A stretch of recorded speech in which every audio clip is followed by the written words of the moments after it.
गौतम बुद्ध के नाम से बहुत बड़ा एक षड्यंत्र इस देश में चल रहा है। नव बौद्ध नाम से एक अलग से संप्रदाय बन गया है जो कि बुद्ध का नाम लेकर के बुद्ध की आड़ में सनातन के शत्रु बनकर के खड़े हैं, सनातन का विरोध करते हैं। लेकिन वो इस बात से अनभिज्ञ है कि गौतम बुद्ध का स्वयं का नाम सिद्धार्थ था, उनकी पत्नी का नाम यशोधरा था, उनके पिता का नाम शुद्धोधन था, गौतम बुद्ध की माँ का नाम माया था, गौतम बुद्ध के पुत्र का नाम राहुल था। ये सारे सनातन धर्मी थे, सनातनी थे और बुद्ध भी सनातनी थे। सिद्धार्थ गौतम बुद्ध हो गए, इसका मतलब ये नहीं कि उन्होंने ये कहा कि मैं एक नया बौद्ध धर्म खड़ा कर रहा हूँ। बुद्ध कोई अलग धर्म नहीं है, बुद्ध का अर्थ सनातन में है यो बोधयति बुद्धयति वासा बुद्धा, जो स्वयं बोध स्वरूप है और दूसरे को बोध कराता है सत्य सत्य का, उसी को बुद्ध कहते हैं। तो बुद्ध एक अवस्था का नाम है। उनके पूरी फिलॉसफी में, पूरे वांग्मय में, पूरे दर्शन में, पूरी ग्रंथावली में एक भी शब्द गौतम बुद्ध ने सनातन धर्म के विरोध में नहीं लिखा है। कहीं लिखा है तो आप मुझे ला करके दिखा सकते हैं। उन्होंने कभी सनातन का विरोध नहीं किया, कभी सनातन का खंडन नहीं किया। उनका तो केवल एक ही मत था, विपश्यना करना, ध्यान करना, मेडिटेशन करना।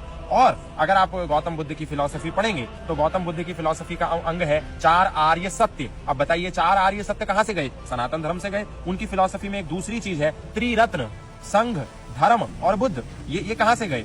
सनातन से गए। अष्टांगिक मार्ग सनातन से गया। योग दर्शन में महर्षि पतंजलि ने यम, नियम, आसन, प्राणायाम, प्रत्याहार, धारणा, ध्यान, समाधि, अष्टावंगानी, ये 8 अंग है। वहीं बुद्ध ने इसको अष्टांगिक मार्ग कहकर के संबोधित किया। कहां से गए? सनातन से गए। पंचशील, बुद्ध की फिलॉसफी का पंचशील। उस पंचशील में क्या है?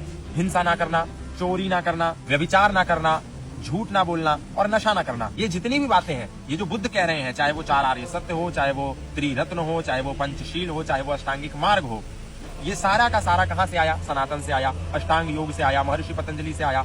तो हम ये कैसे कह सकते हैं कि बुद्ध सनातन के विरोधी थे? लेकिन इस देश में कुछ लोग हैं जो बुद्ध का नाम लेकर के बुद्ध की आड़ में सनातन का विरोध कर रहे हैं। बुद्ध ने जो फिलॉसफी कही, उस फिलॉसफी पे इनमें से एक भी व्यक्ति नहीं चलता। बुद्ध पंचशील में कह रहे हैं कि झूठ नहीं बोलना है, और ये जितने भी नव बौद्ध हैं हर दिन झूठ बोलते हैं। बुद्ध ये कह रहे हैं कि व्यभिचार नहीं करना है। इनमें से कितने ऐसे लोग हैं जो व्यभिचार नहीं करते? अगर वो व्यभिचार करते हैं इसका मतलब वो बुद्ध के फॉलोवर नहीं है, बुद्ध की आड़ लेकर के अपने पॉलिटिकल एजेंडा को पुष्ट करना चाहते हैं। तो इनका सच उजागर होना चाहिए, इनके सत्य को सामने लाना चाहिए।